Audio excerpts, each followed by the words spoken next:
Professor Indra Abeysekera.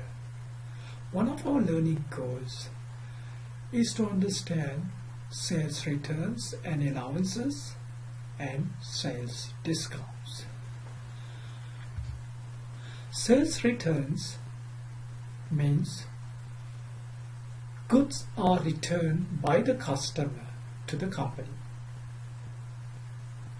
So if the organization is us, the customer returns goods back to the company. Sales allowance is where the customer chooses to keep the goods or the merchandise if our company grants a discount from the sale price. Sales discount is where the customer has bought on account, on credit, and the company offers a discount for early payment.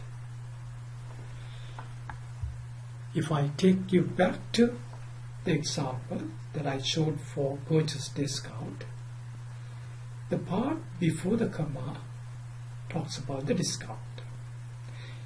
2 means it's a 2% discount, but we must receive money here within 10 days. Otherwise, the customer has bought an account and the customer must settle the account within 30 days. The number of days allowed, N, is 30 days. Let's take an example. On 1st of April, ABC company make a sale of $500 on account. So there's a sale on account, accounts receivable. Cost of goods sold for that sale is $300.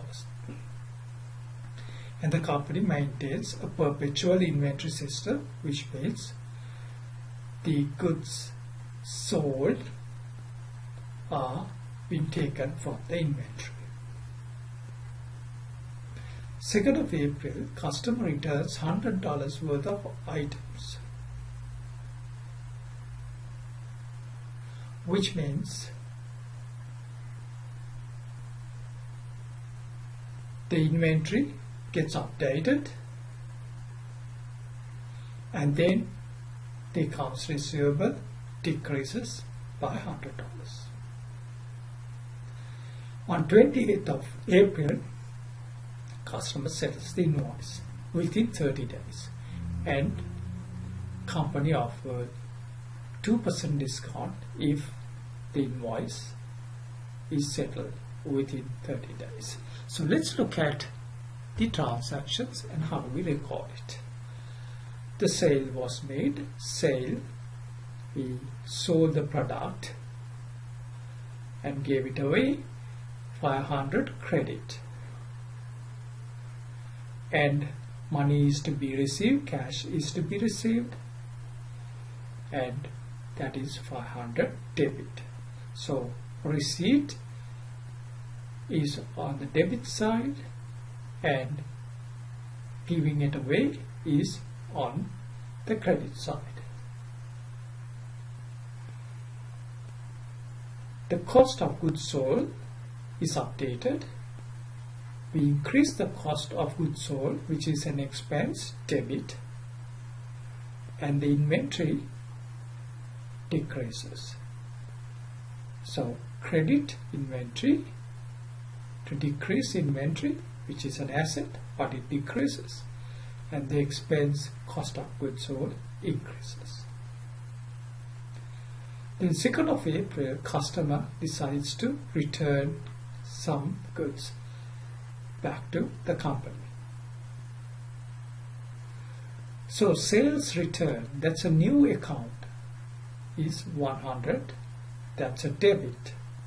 Accounts receivable decreases, that means the money that we should receive, cash we should receive from the customer, decreases by $100. When the goods are return the cost of the goods is 60, not 100, it is 60. So cost of sales now decrease and the inventory increase, 60.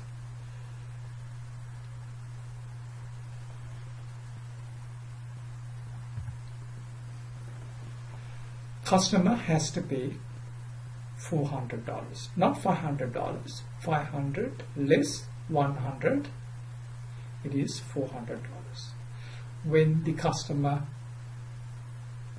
pays cash, we receive cash, but customer is offered a discount and customer receives a sales discount of 8, and that is a cost for us. It is 8 debit. Cash received is 392. Accounts receivable is 400, and that has been settled.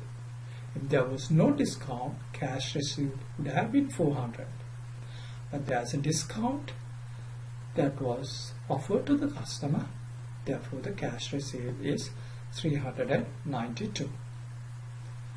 Just like the purchase returns and purchase discount, the sales return and sales discount are contra accounts. Contra means they behave in the opposite way. Sales return, as you saw here, is a debit. Sales is normally a credit account. Sales return is a debit. It's contra, behaves the opposite way. Sales discount is a debit. Sales is normally a credit.